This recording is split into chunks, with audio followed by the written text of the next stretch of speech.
We're joined today by the biggest seller on the e-commerce store Etsy, whose business was born from a whim, nurtured by passion, and grew from the unexpected, unpredictable twists that life threw at her along the way.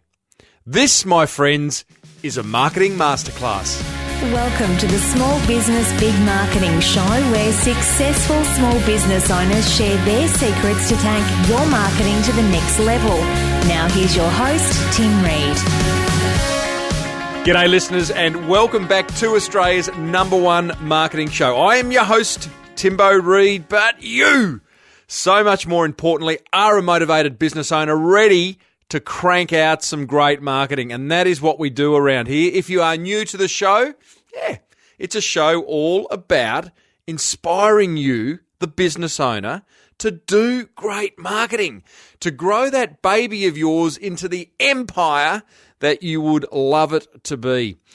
Now, we have got, I always say it's a big show, but today I feel a little bit hurried, and I don't want to, because there is so much marketing gold to be shared. It is dripping from the ceiling. I've got this lady, Alicia Shaffer, who is the #1 seller in dollar terms on the e-commerce store Etsy. And I tell you, she shares with us some marketing and business insights that are going to blow your mind. You know how I normally do a top 10? You know how I normally do a top 3 or 5?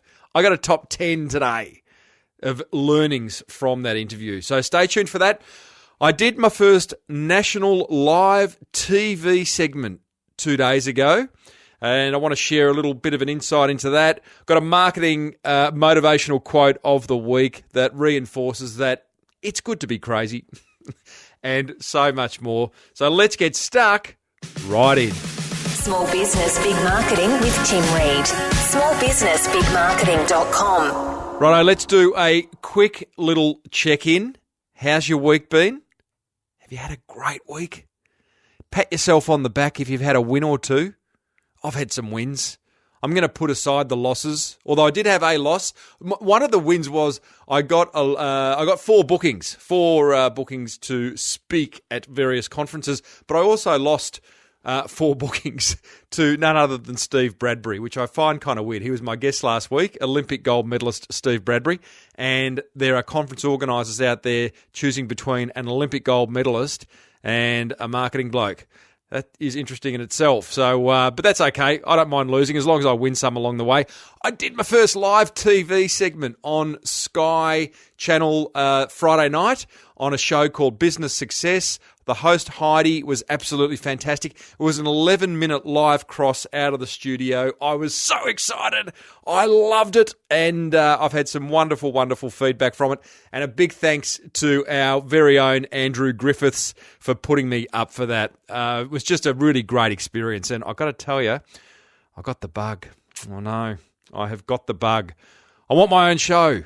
I want to do something more than just a live cross every now and then. When I grab it, when I get the file, I will. I'll do a blog actually about the experience and how it came about and what it's kind of meant to me. But it was a lot of fun. 11 minutes of sharing marketing gold with a small business audience on national TV can't be a bad thing. Also caught up with some mates during the week and played Robert Kiyosaki. Is that how you say it? His game Cashflow, board game Cashflow, which was a lot of fun. Had a really good week, got lots done, got lots of planning to do going forward, got some really good things on the boil. I hope you have too. Be sure to share them in the show notes over at episode 235. I'd love to know what you think. We talk about a lot in the Small Business Big Marketing Forum about how our business is going. But if you're not a member there, then you're going to just have to leave a comment in the show notes. But if you want to join the forum, head over to crankmymarketing.com. Righto, coming up, we are joined by Alicia Shaffer, who's the second biggest seller on online store Etsy. But first, a word from our sponsor. Now, you know by now that Net Registry can help you get your online marketing sorted. And one thing they do very, very well is build red-hot websites. But what makes a red-hot website, I hear you ask? Well, the last 3 episodes, I've been sharing some characteristics of what makes a great website. And I think we're up to about 7 or 8. So here's a couple more characteristics that you should include in your website if you want it to outperform. Be sure it includes a clear call to action. What do you want people to do having visited any page of your website? You want them to phone you, email you, register for something. You might be wanting to build a list, request a quote, whatever it may be. Another characteristic of a high-performing website, include a blog. It's such an easy way to populate your website with up-to-date information. And Google love up-to-date information. So if your website is underperforming and it is missing calls to action, it is missing a blog, it is missing some of the other characteristics I've shared in past recent episodes, then head over to netregistry.com.au or call them on 1300 638 734 and tell them Timbo sent you.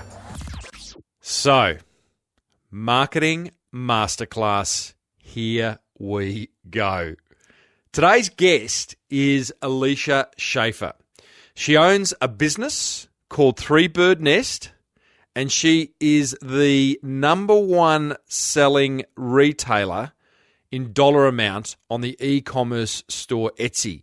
She's also second in the number of sales she makes. Now, if you don't know what Etsy is, it's a peer-to-peer e-commerce website which is focused on handmade and vintage items of clothing, right? Get this, there is 1.5 million stores on Etsy, and Alicia is number 1 and number 2. This is amazing. And she explains in this fireside chat I have with her how she does it. There is so much gold. I'm really excited to bring it to you. I'm going to get there very shortly. Suffice to say, have a pen and paper ready, because there is lots of, as I said, I haven't got top 3 at top 5. I've got a top 10 at the end of this interview in terms of learnings. I start by asking Alicia, who's her favourite cartoon character? Oh my goodness. I would have to say Donald Duck. Do you see a little bit of yourself in Donald Duck? No, I just found him hilarious as a child because I was very, very sheltered in regards to what I could watch and could not watch on television. So from a cartoon standpoint, I was limited what I could watch. And he was the one that would always get flustered. And I just remember good times because I remember laughing when I saw him. So yeah, that was always hilarious to me. In my short conversations with you, I get a sense that humour is really important to your both personal life and business life. Oh, it has to be, especially when you have children, right? Oh yeah. If you can't, tell you what, my dear old dad, who's no longer with us, he said, "You got to laugh, Tim. You just got to be able to laugh." Oh, it's so true. Yeah, I agree. Now, thank you for sharing that. And my favourite one, look, I keep coming back to the Roadrunner. Oh my gosh. But yeah, that one drove me crazy. I just, he's always running. He's always running from something. I know. Yeah. That's a good one though too. Yeah, it's a good one. Very few words too. Great marketing. You and I share a love of marketing. One of the things with, I think, great marketing, great copy, great messaging is the limited amount of words. And I think all the Roadrunner ever said was meep meep. Mm-hmm. Anyway, hey, now let's get serious. During the GFC, before we talk about the success of this wonderful business called Three Bird Nest, which is the second top seller on Etsy, you had a business in the GFC selling baby products. Correct. How'd that go for you? Initially, I thought it was fantastic, and it was really my first stab at being an entrepreneur as an adult. I had many businesses as a child and as a teen, but my first real true business that became supporting a family was that baby carrier business. So after my first son was born, I invented a baby sling, and it took off. And the marketing for that was really more towards brick and mortar stores. We sold to, the big box retailers here in the U.S. Actually, Australia was a huge market for us. Really? We had an amazing distributor in Australia who did a phenomenal job of getting us all the stockists in all of the stores in Australia. But what happened is I didn't know a lot about revenues and making sure your profit margins are actually, factoring in costs that you might not, originally think are costs to run the business, and really making sure that you're reinvesting back in the business. So for me at that time, I thought it was a fantastic idea if I made $50 that I'd be able to buy something with $50 instead of reinvesting it back in the business. And then you get to a certain point when you start doing volume in the millions, when you have lines of credit out for, production. What really nailed us was around 2008, obviously the economy was a huge issue, but what had happened is we had gone into business with one of the huge big box stores and had ordered, about $1 million of inventory for them, that we had an exclusive agreement that we only could sell it through their channels, through their stores. And what happened was the carriers weren't selling for them, so they pulled the plug, and we were stuck with this inventory of about $850,000 that we couldn't move because legally we were contracted to not be able to sell it to anyone but them, and they pulled the product because it wasn't moving for them. So that really, really killed us at that time, and I was forced to essentially sell the business just for some debt that I had to cover, and that was it. We got nothing out of it, absolutely nothing. You covered your debt? Yep. No, we didn't. I had personally, there was a couple loans that I had personally guaranteed, and we were still responsible for that. So we went through very, very, very difficult times in 2008, 2009, going from, having two, high salaries, the business is doing great, we can, make money off of it, to essentially going down to one. And, our lifestyle didn't change. We still had, children to support. We still had, a home and a mortgage we had to pay. So we really had to put our heads together and figure out how we were going to dig ourselves out of this debt and how we were going to recover. And, to me, that was one of the most trying times, when you really can see the bottom and you're really just trying to crawl up the wall, not to just hit the bottom, doing everything you can. And we literally, I think, hit the bottom but bounced. And between my husband and I, we said, we are not going to fail. We are going to have to, put our minds together. What can we do? We're both, obviously, he's like, we're both entrepreneurs. We both are smart. We've got to do something to dig us out of this hole. And that was where I wasn't ready, I think, yet to be truly believing in myself quite yet. Because I think once you fail and have such a huge failure that it affects your family, a lot of people are, okay, well, I'm done with your own business thing, because, I don't want to get into this debt, or this risk or anything like that. But we kind of went the other route and said, we have amazing ideas. Let's, do what we can. So at that time, we had a building in a downtown where we live, and it was vacant. Nobody wants to open a store in 2009. Nobody wants to open a store in 2010. And we really got down to where it was the last month we had of money to be able to pay our mortgage for our house and pay the mortgage for the building before we were going to start getting foreclosed on both of them. So we opened up a boutique, which was completely against what any probably economist or person or in retail would have told you to do during 2010. And my husband is really, really creative. He can build anything. He's amazing, amazing woodworker. And he did the whole build out for the store. And within a month, we opened up a women's boutique. And what we did was we really focused on delivering amazing customer service in a cozy, warm atmosphere where you felt like you were shopping your girlfriend's closet. And the store started doing really good. And that was when I really said, okay, I think I can do this again. I think I can have a business again. And, we ran that business for a year, and then kind of the inception of the first idea for Three Bird Nest came out of that when I started making headbands for the store. So that's kind of the long-winded version of, my kind of track record, and where, I'm at today is definitely where I believe you have to believe in yourself. You have to know that you can do it, and you also have to learn from your mistakes, because it's really, really important. If you make a mistake and it doesn't work, don't repeat it. And that's, some of the things that have been difficult, I think, especially when you're comfortable making some certain mistakes. Wow. Well, firstly, well done for picking yourself up off the ground, because as you say, many wouldn't. And, you are clearly an entrepreneur from birth, having had businesses as a kid, as a young adult, and then, as you say, that was your first step into being an adult entrepreneur. Correct. You're beautifully confident in the way you share that tale, the highs and lows. Was that always the case? Have you always been a confident person? Did you get the wobbles where you've just kind of lost your confidence? Absolutely. When you have this business, and I think, you walk around like a peacock and, oh, yay, look at me, I've got this super successful business, and then it tanks.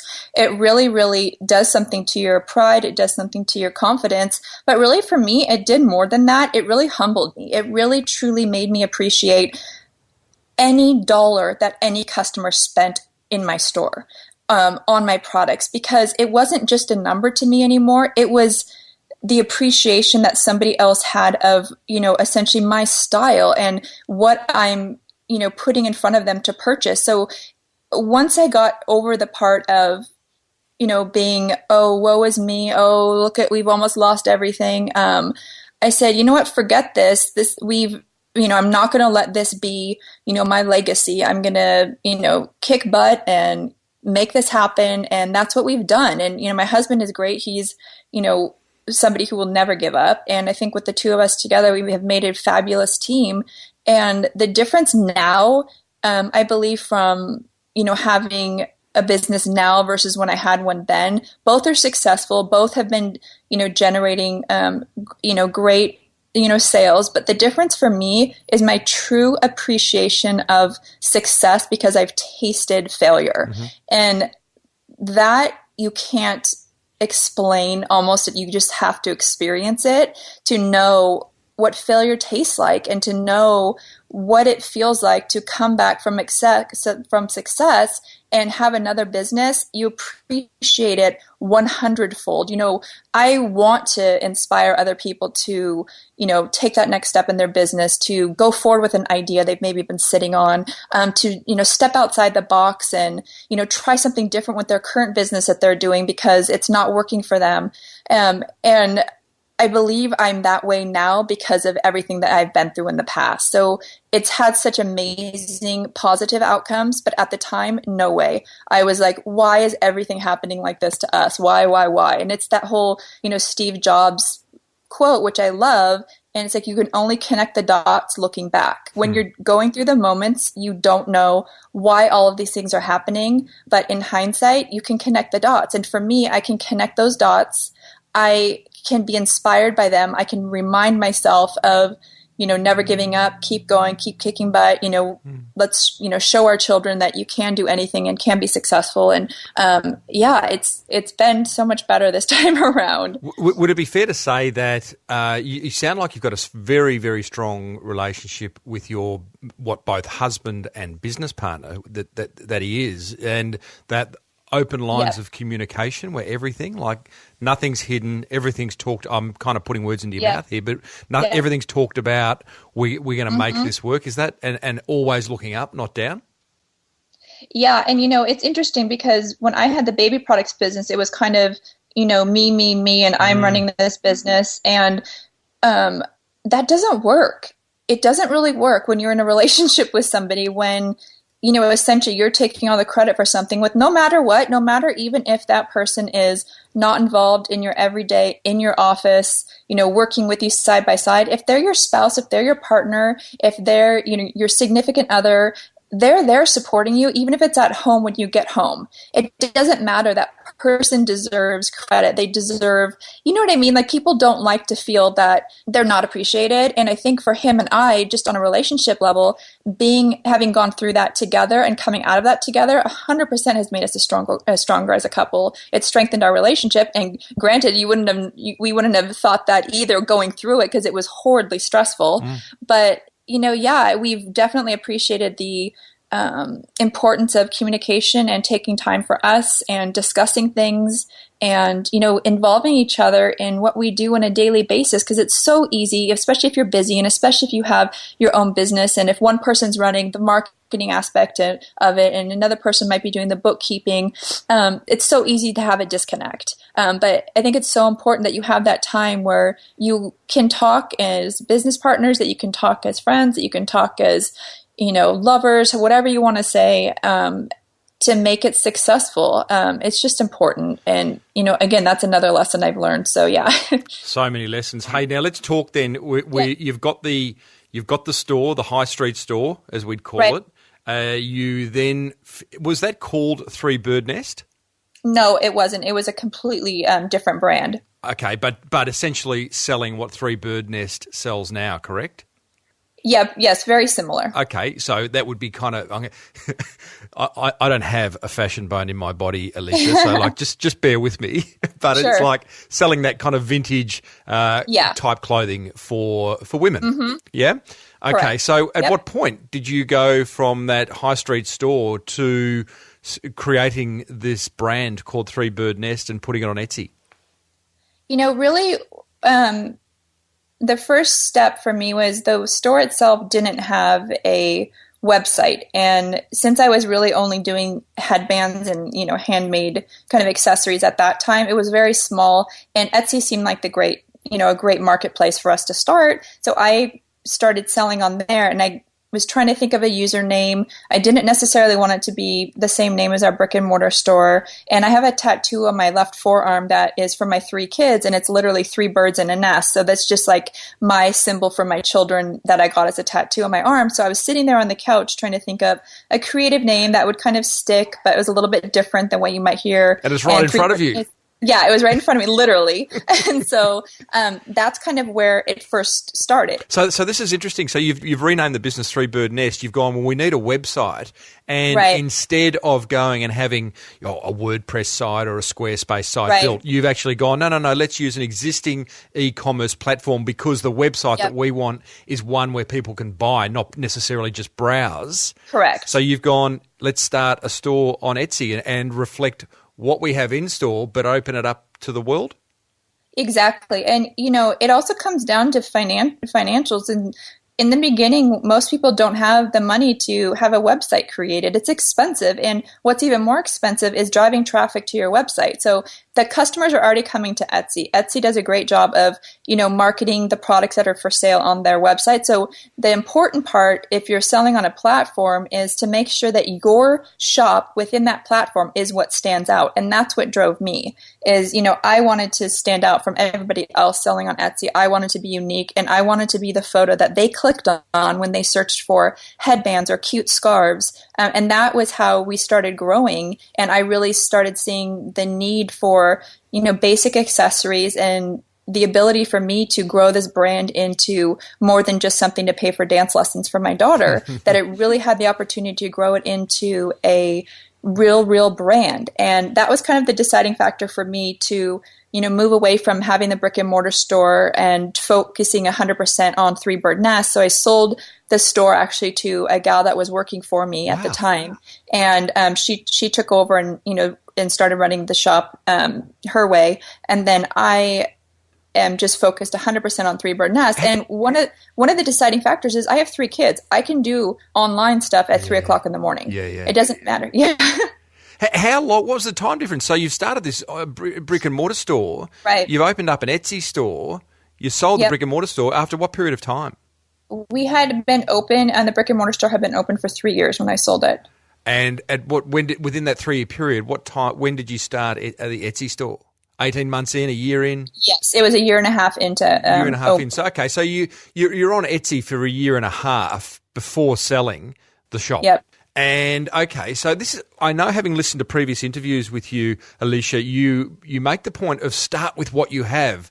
So Right. as much as and I love your approach to the Etsy store, which is like, we got to make this baby stand out amongst all the other stores on Etsy, of which I'm guessing there are, I don't know, tens of thousands. There's about 1.5 million different shops. Oh, wow. Yeah. Wow. So you've had the nous because you've been bitten before. We've got to stand out. Yep. But I'm guessing you didn't go and spend a whole lot of dough on photography shoots, models, Nope. all that, photoshopping, all that type of stuff. No. What did you do? I really started from what I knew, and that was delivering amazing customer service. And that was really what I knew would differentiate us. I knew delivering a product that was styled in a way that would fit into people's lifestyles is something that we would do. Because when I looked on Etsy, especially for headbands, a lot of people used mannequins' heads. A lot of people did flat lays with the headbands. And then, so I think it was really different when we started taking the headband photos on an actual person, an actual model's head, that it really connected more with people seeing an actual human wearing the headband, that they were able to see, oh yeah, that's how it's going to look on me, and be able to start buying it. They were more confident, I believe, in their purchasing of the item because they could see it on a person versus a mannequin. Marketing isn't brain surgery sometimes, is it? Because as you describe that, you go, well, the category, the industry is currently using mannequins or flat lays, but they're the weird ideas when you think about it. Like the normal idea is to get a human being to showcase your product. In fact, I'm going to take that to the next level. Next time you have a high street store, which is probably going to be never, Alicia, but if you do, have human mannequins in the window. Yeah, for sure. Moving around. Yeah. Give them like 5 minutes an hour where they can stretch, But going back, okay, so point of difference, human beings showcasing your product. But I'm guessing, I don't know, iPhone or fancy camera? It was my iPhone. So I would literally put the girl that you see in the pictures that we've used, kind of since the beginning, who's really become the face of Three Bird Nest, she worked for me at my boutique. So she was one of the sales girls, and her and I became really, really good friends. And she really has become a friend of the family. So I actually refer to her as my sister, and you may see that in some articles that she's my sister. She's a bit of a spunk, Alicia. Yeah. And so we would literally put, be back in 10 minutes on the front of the boutique store. We would lock the door, we would run into the back, and I would flip out my iPhone and we would take pictures of the headbands really quickly. And then we would go back and open the store again. And then at night, when the kids went to bed, I would literally on my iPhone go through all the photos and just crop them into a square, apply a filter, and then upload them to Etsy. So that was really what it was in the beginning, which is funny now looking back at it. But again, it was different than what people were doing. We weren't copying anything. We were really just looking at, what does our customer want? Like, what would our customer want to purchase? And then we try to deliver that. And, we included, little cards in our packaging. We included a little candy, started reaching out to people, asking them to join our social media, and, just offering, bounce backs for, 10% off your next order, and starting off small with the amount of money I had. But the key importance is I reinvested our profits back into the business, and still am doing that to this day. And I think that's a huge lesson that I learned from the first time around, is I didn't do that. I didn't reinvest my money back into the business. I just kind of spent money. Yeah, right. You thought, oh, hang on, here's some money. We're doing okay. We'll go on a holiday, buy, new car, whatever it may be. So you're drawing a salary, I'm guessing, from... Yeah, I am drawing. I actually had to start drawing a salary last year just for tax purposes, and it drives me crazy because I want to put everything back as I can into the business. But when you say putting everything back, what are you talking about? Putting on more staff? Are you buying better equipment? Are you putting it into marketing? Where does that money go? Really, the majority of everything goes to expanding our inventory and expanding how much we have of everything, because, we've had to develop, different shipping procedures and, different ways that we process orders, and all of that stuff isn't cheap. The website, we've really tried to keep minimal on the expenses of that, and keep that, really, really low. And there's so many different platforms out there for websites that you can get a great designer that can, custom design a site on a platform that's a lot cheaper than, going from scratch and having to have a whole site programmed. So, employees, yes, but also some, for me, the main thing is really just fine tuning the processes and making sure we have the correct processes in place for growth. So a lot of that has been, shipping and receiving and our processes. And we had a huge nightmare last Christmas for shipping that I wake up sometimes and wish it was, not a reality. And we've learned from that and have had to redo our entire shipping process, which, delayed shipments again, unfortunately, to our customers. But now we're at the point where it's so going to be so seamless, and the errors of shipping and the speed of the customers getting their orders is going to go out, and that's what I want. I want the customers to order, and they're excited. People want their product, especially if it's clothes or headbands. It's exciting. That moment, and we want to deliver that. The moment when the UPS van Yes. comes down the driveway. That is. I spoke to the head of the National Online Retailers Association in Australia a few weeks ago on this show, and we talked about that whole experience that you've mentioned, customer experience, a few times, Alicia, and it's like, that experience, because it's even more important and potentially harder when you are dealing online. But it's like, right. What is that experience that your customer, your prospect has from the moment they come into contact with your brand to browsing, to buying, to receiving, to follow up, to the next time, to them telling someone else what a good or bad experience they had with Three Bird Nest. And it's like, we've got to control as much of that as we can and give customer good read.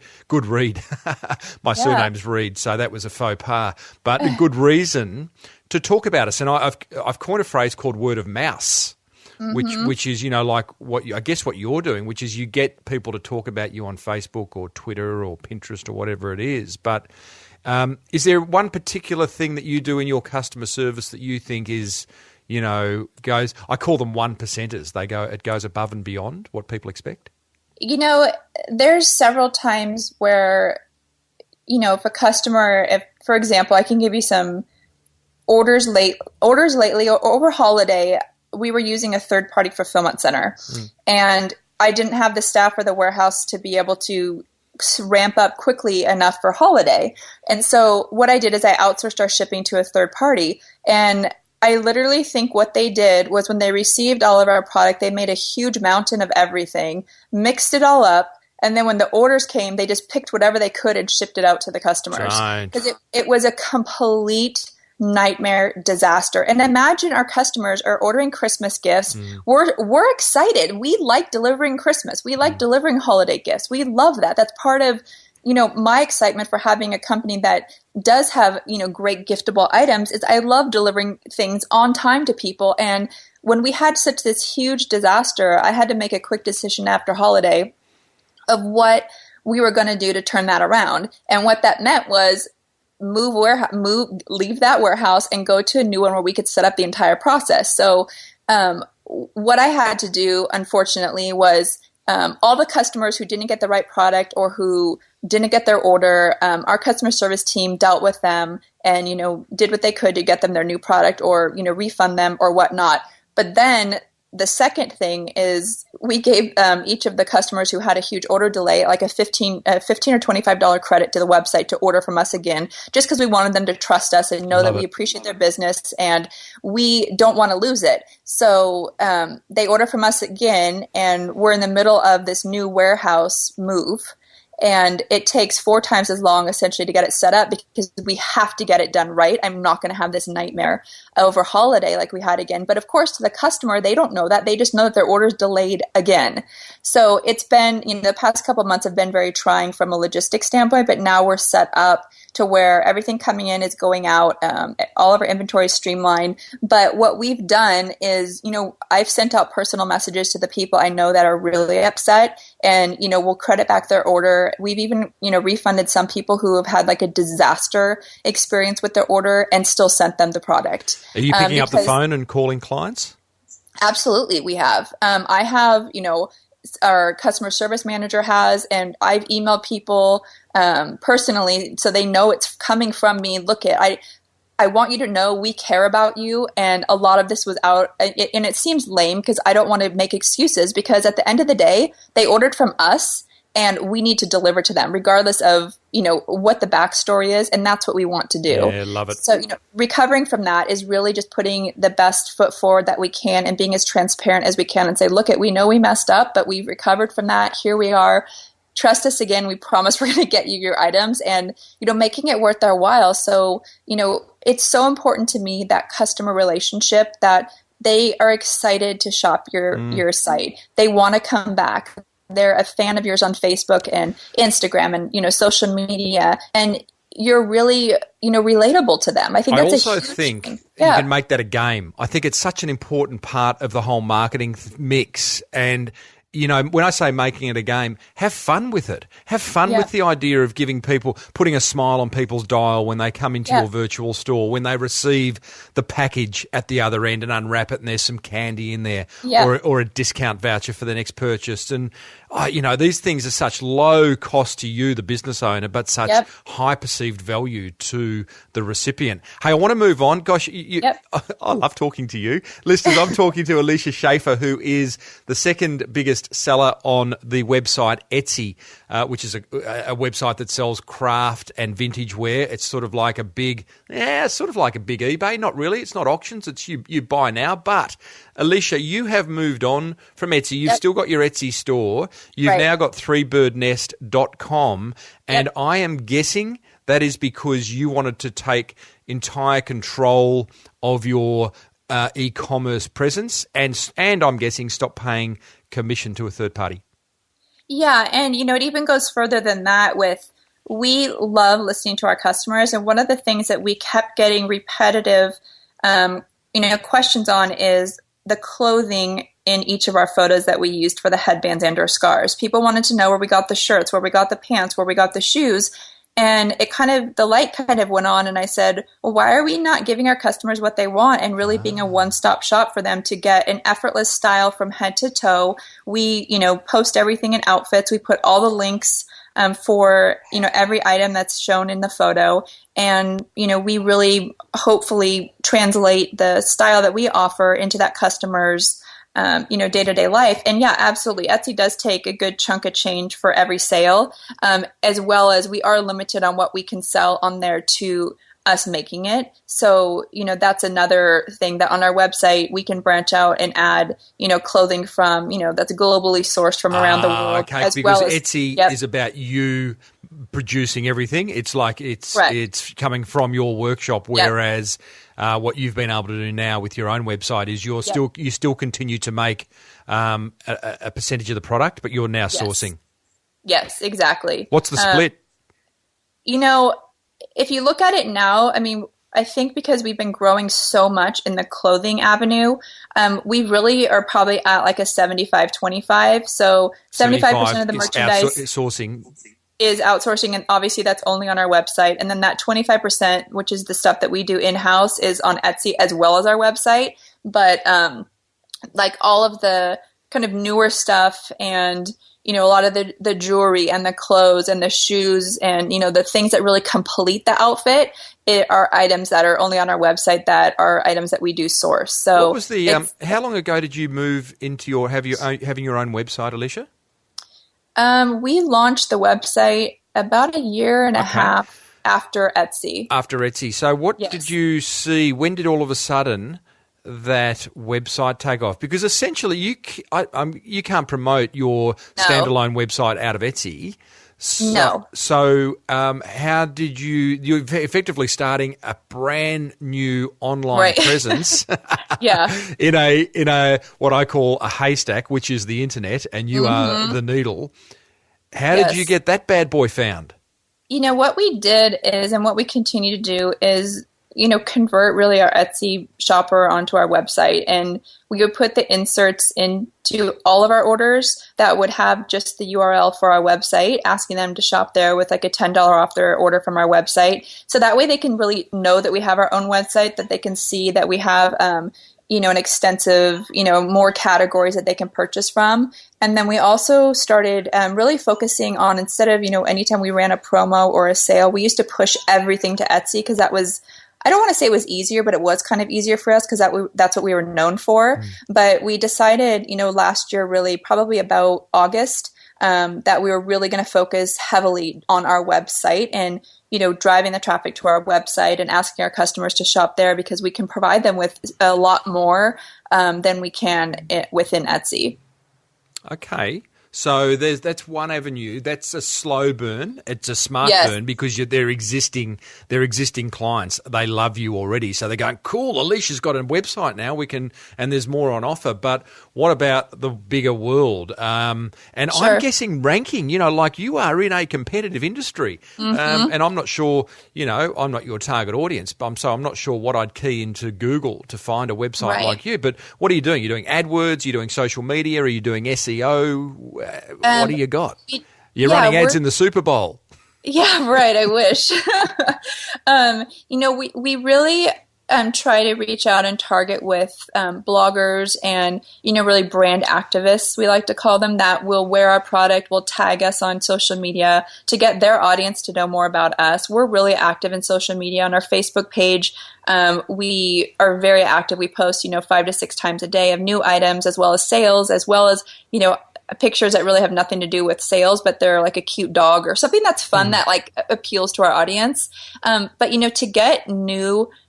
to get new users to our site who don't know about us, we do, some sponsor some boosts on Facebook, and we've had great success with that, as well as pin our own items to Pinterest, because that's free and that's a great way to get your items in front of people. And you have to do it systematically because, if you go on Pinterest every single day and pin 100 items, it's going to kind of annoy other people that are following you. But, if you pin 3 or 4, every hour throughout the day, then, sooner or later one of your items is going to get picked up by someone who pins a lot and, they'll start, clicking back to your website. Pinterest would be huge for you, wouldn't it? Yeah.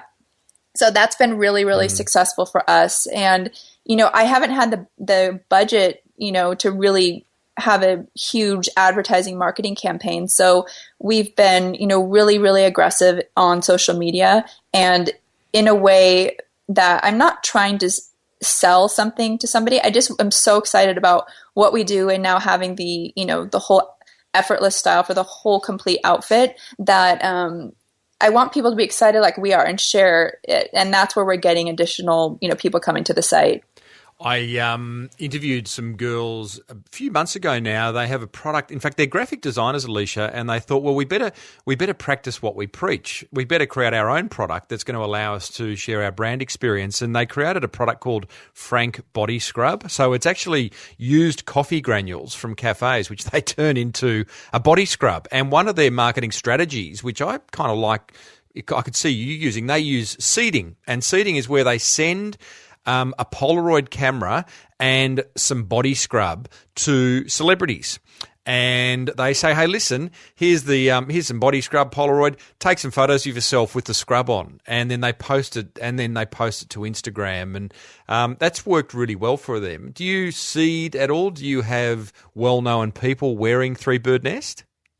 Not yet. We have one thing in the works that, until it's done, I don't want to get too excited about it. But if it does happen, it will be huge for us. So it's just you and I on this call. So do you want to just maybe share that with me? I'll give you my point of view. From a celebrity? Yep. Yeah. So I made a bracelet for a very, very well-known singer here in the U.S. who has millions and millions and hundreds of millions of followers. And her stylist had reached out to us because she's going to a music festival. So we outfitted her for 2 days in all of our product. And then I made her a bracelet that had her initials on it. And so TS. Yes. I love her. So, we got feedback today that she absolutely loves it and has it, and I'm just kind of keeping my fingers crossed that social media or something gets put out there that it came from us, and I'll be really, really excited. Hashtag OMG, hashtag T Swift. Yeah. I love that. Good on you. Yeah. Well, I hope that works for you, because I the quality of your clothes, the look of your clothes, just that whole seeding thing just seems to work for me. My daughter loves what you do. Stephanie's 14, and she's got a pretty good little marketing brain on her. I'm quite proud of her. And I said, hey, Steph, I'm interviewing this lady, Alicia, who's got Three Bird Nest. Go and check it out and tell me what questions you've got. Right. And I was hoping for some kind of interrogating emotional questions, Alicia, but all I got was, What's with the way she prices? Everything's something 80 cents. Yeah. Yeah, and that's intentional. Yeah, tell me about that. $32.80, $17.80. What's with the 80? So I feel that 99 cheapens a product, and that's just my own thing. I don't, you could take it for what it's worth, but I don't like things that are priced at, $12.99. And I only price things at 99 if they're actually on sale.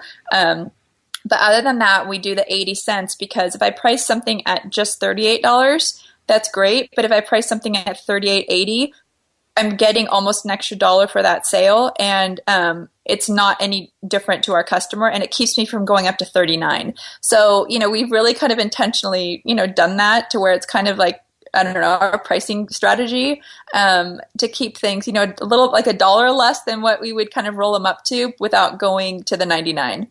Love it. I had a guest on a few weeks ago. He has a discount store in Australia, and his pricing strategy was, $3.76, $4.92, and there wasn't a consistency in terms of the decimals, but the way he did it was that they were random decimals, and his reason was because it looked like a wholesale price, which I thought was interesting. Yeah, that is very interesting. Yeah, so not dissimilar to you there. Loving what you're doing, Alicia. So many other questions, but I just want to finish up by asking, is there some marketing that you would love to try but haven't?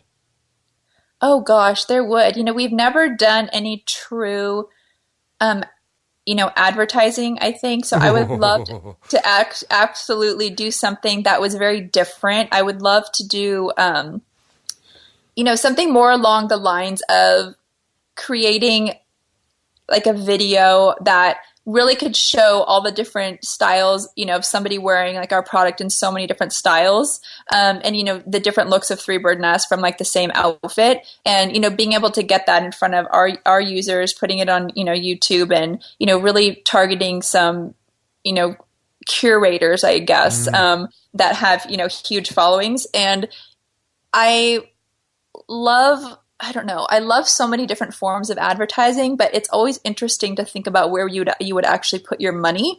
So, for me, that's interesting you say that, because it's like advertising when it works, and I worked in advertising for a long time. When it works, you hit a home run.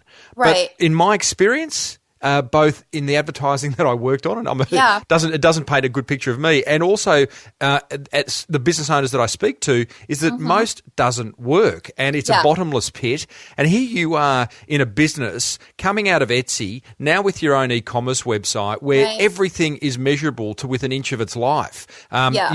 Shopping cart abandonments, hits to website, time spent on website, social media engagement. You can measure all that, and now you've all of a sudden, effectively what you're saying by wanting to advertise is that you want to embark on something that will probably build wonderful awareness if you get your creative execution right, but won't necessarily have a direct call to action that you can measure. Yeah. And, I think because, with my previous business, we did do advertising. I took out full page ads and, magazines and, that type of a thing. And to me, I like to focus more on the PR aspect of things, of sending, products to editors for them to review in their magazines as, like a hot pick for summer, for, the best items for giftable stockings for Christmas.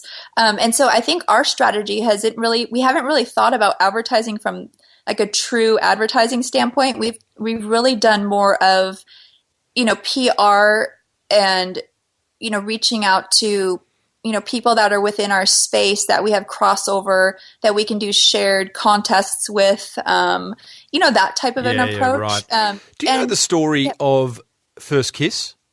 No. Do you know the First Kiss video? Yes. So it's the most viral marketing video ever created, made by a lady who owns a fashion label in LA. So down the road from you, sort of. Yeah. And Melissa, her name's Melissa Coker. She was a guest on this show 2 weeks after she created the video. She at that point in time had 69 million views and 43,000 comments. Oh my gosh! Yeah. So and all the clothes in the First Kiss video are her clothes. I would argue that it's very poorly labelled, but she got so much response from it that people dug deep to find out who the hell's behind this. But yeah, she, it was a beautiful concept. I can send you the link to the interview, but she drew on the resources of surrounding her. Living in LA, one of her friends was a film director. She knew models, she knew actors. She pulled them all together. She got them to kiss for the first time and filmed it. It was a bit more complicated than that, but the rest is history. So viral videos are tough, but I can see again your brand and your mental attitude and your view, your mindset around marketing. You could do it. Yeah, and that's really kind of what we're focusing on now is, okay, what's gonna be that big thing that we're gonna get in front of people, and it has to be fun. It has to be something different. It has to be something that makes sense to me, that I'm not just emailing, a high-res PDF to a magazine, salesperson to put an article, to put into their magazine. I want something that's, way different and, I don't know, that just would relate to people more. So that's just kind of where I'm at. But something like that, I could see us doing. You should contact Melissa. She's a lovely lady, and she's just like you. Like, she just wants to, do good, have a fun little business. And anyway, I'll leave that one to you. Hey, listen, I love what you're doing, Alicia. I love what you're doing in the way you've built a business out of the ashes, so to speak. Yep. And I love the fact that you're willing to come on a show like this and open up and share your marketing gold, your marketing insights for other business owners around the world who may either be struggling or are waiting to take their business to the next level. So thank you on both counts. Thank you. Righto. Well, how's the notebook? Full of marketing gold. How good was that fireside chat? Alicia has got a lot to share. First of all, go and hit her up on Twitter and tell her how much you enjoyed her marketing sharing and that you heard her on the Small Business Big Marketing Show. Her Twitter handle is @3birdnest. That's the word 3, and it's not birds, it's 3birdnest. Hit her up on Twitter. My top 10 learnings from that interview. I'll scoot through them. Number 1, this too shall pass, right? So Alicia had a lot of bad stuff going on during the various businesses that she had, but she worked her way through them and continues to rise from the ashes. I think it's a wonderful reminder. Number 2, stand out in a world of sameness.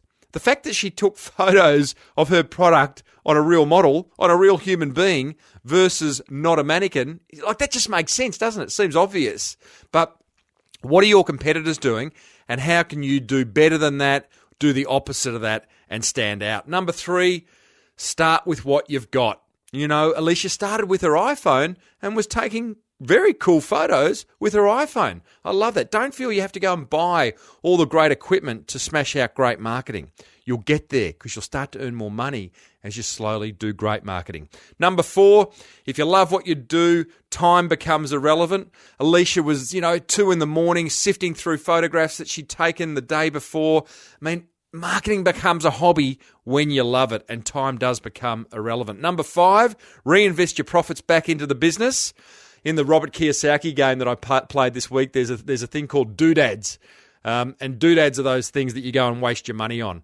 I think we've all been guilty of buying the odd doodad, and sometimes we just got to reinvest more money back into the business. Number 6, continual fine-tuning of processes. Marketing processes, business processes, whatever they are. Number 7, get excited to ship. Like, Alicia loves shipping Christmas, loves delivering Christmas. Shipping, that whole concept of shipping is like getting products, getting services out the door. Be excited by it. Number 8, have fun building an amazing customer experience. Really flesh out what makes a great customer experience and just deliver it time and time again. Number 9, listen to your customers. Yeah, obvious, but do we do it enough? Don't think so. Number 10, give more thought to your pricing. I loved Alicia's model on pricing, and I think all of us could maybe just give a little bit more thought to that very scary part of marketing, which is called pricing. Hey, loved that. I hope you loved it as well. As a reminder, hit Alicia up on Twitter at 3birdnest. Tell her you heard her here. I'd love to know what you think. We're talking about this episode inside the forum. We will be when I post it. I'd love to hear what you think. Leave a comment in the show notes over at smallbusinessbigmarketing.com and look for episode 235. Righto, marketing quote of the week. Love this one. I resonate with it hugely. I hope you do too. I don't know who it's from. I've had it written down for a long time, and I can't attribute it to someone. So if you said it and you're listening, thank you. The quote goes like this: if you're a good marketing person, you have to be a little crazy. Yep. Righto. If you enjoyed this episode of the Small Business Big Marketing Show, then you are going to love next week's episode, where we're joined by past guest of a number of years ago, Steve Sims of Bluefish, an LA-based concierge business to the stars. He's got some wonderful insights to share. To never miss an episode of the Small Business Big Marketing Show, head over and subscribe on iTunes. Leave a bit of feedback while you're there if you don't mind. Be sure to hit me up on Twitter at Timbo Reid, that's R-E-I-D, to book me for a speaking engagement at an upcoming conference, because that's what I do. Head over to timreid.com.au. And if you want to pay it forward, then go ahead and tell another motivated business owner just like you about this show. They will love you forever. Be sure to head over to Net Registry and just get your online marketing sorted once and for all, netregistry.com.au. And a very big thank you to all those who have left a review on iTunes or comments in the show notes. Myself and my guest respond to all show note comments. And a special thanks to forum members. Love you guys. You can head over and register if you're not a member at crankmymarketing.com. Until next week, I'm Timbo Reid. You are a motivated business owner, and you've been listening to the Small Business Big Marketing Show. May your marketing be the best marketing. Bye for now. You've been listening to the Small Business Big Marketing Show with Tim Reid. Want more marketing goodness? Then visit smallbusinessbigmarketing.com.